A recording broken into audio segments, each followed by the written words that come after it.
Now I am discussing differentiate between direct and indirect taxes, or you may get the question in this way: explain the differences between direct taxes and indirect taxes. So this is the repeated and frequently asked questions in the exam, and for the short also you may get this direct tax or indirect tax. Now the tax leave: direct taxes are usually imposed on income of individual और wealth of an individual. Direct tax जो रहते हैं ना, वो किसके ऊपर impose होता है? वो इनकम ऑफ इंडिविजुअल या वेल्थ ऑफ इंडिविजुअल की वेल्थ पे या इनकम पे. इनडायरेक्ट टैक्सेस जो है सो are usually imposed on manufacturer और सेलर ऑन गुड्स और both.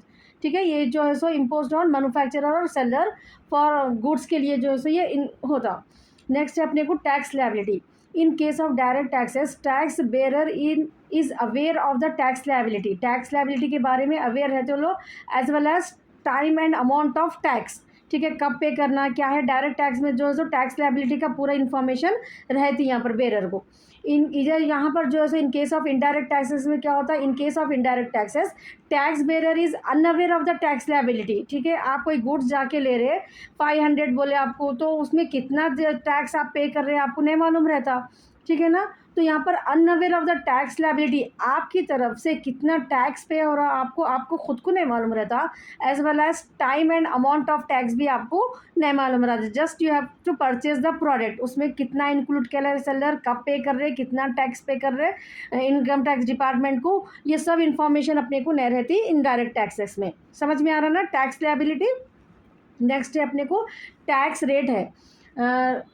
Rise in tax rate. Tax rate अगर इंक्रीज हो गया, राइज मीन्स इंक्रीज हो गया, leads to fall in savings. अगर टैक्स रेट ज़्यादा बढ़ गया तो लोगों के पास सेविंग जो है सो कम हो जाती है एंड इन्वेस्टमेंट कम हो जाता. Rise in tax rate facilitates inflation control के लिए जो है सो ये टैक्स रेट को राइज करते. यहाँ पर इनडायरेक्ट टैक्सेस में टैक्स रेट का क्या रोल रहता?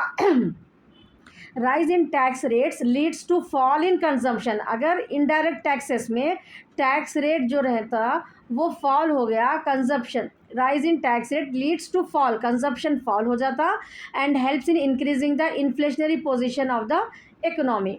स्कोप क्या है? Under direct taxes there is a wide scope रहता है ये टैक्स इवेजन के लिए. Under indirect taxes there is a no scope for tax evasion by final consumer. Final consumer को टैक्स इवेजन की यहाँ पर ज़रूरत नहीं रहती. वेरियस डायरेक्ट टैक्स में जो है सो अपने को under direct tax there is a wide scope रहता टैक्स इवेजन के लिए. नेक्स्ट अपने को लिखना है ability of the tax payer. ठीक है, टैक्स पेयर की ability. Ability of the tax payer is considered resulting in fulfilling the principle of equity. Principal of equity जो रहता है वो प्रिंसिपल को फॉलो करना रहता है. यहाँ पर ability of tax payer is not considered.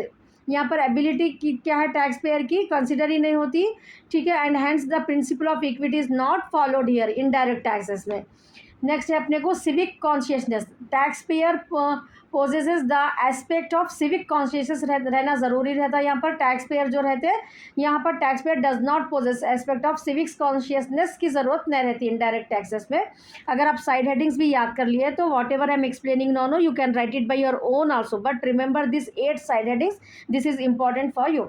Next 7 point है अपने को cost of collecting. Under direct tax में क्या रहता है? Cost of collecting tax by the government will be very high. Tax of collecting cost मतलब कलेक्ट करने के लिए इनकम टैक्स के जो डिपार्टमेंट्स रहते हैं ना, वो डिपार्टमेंट्स के बारे में लिखना है अपने को. तो अंडर डायरेक्ट टैक्स में कॉस्ट ऑफ कलेक्टिंग के लिए जो गवर्नमेंट की तरफ से फील रहते हैं वो उसका एक्सपेंडिचर बहुत हाई रहता. ठीक है, under indirect taxes the cost of collecting tax by the government will be very low रहता है. इसके अंदर ओनली सेलर एक जने पे करते, buyer number of buyers will be there no. तो यहाँ पर अपन सब मिलके सेलर को पे कर देते हैं, सेलर एक जने पे करते, तो कलेक्शन के लिए वहाँ पर प्रोसेस भी कॉस्ट भी जो है सो लो हो जाता है इनडायरेक्ट टैक्सेस में. नेक्स्ट है अपने को forms.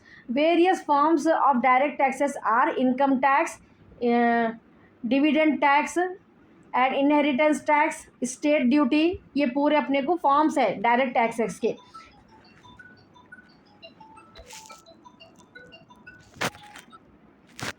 So in the forms of indirect taxes, various forms of indirect taxes are excise duty, VAT, GST, custom duty and sales tax. So The forms if you get for the direct taxes means what you have to write: income tax, dividend tax, inheritance tax, and estate duty. Whereas it forms of indirect tax means these are the excise duty, VAT, GST, custom duty, and sales tax. This all comes under the income tax, indirect taxes.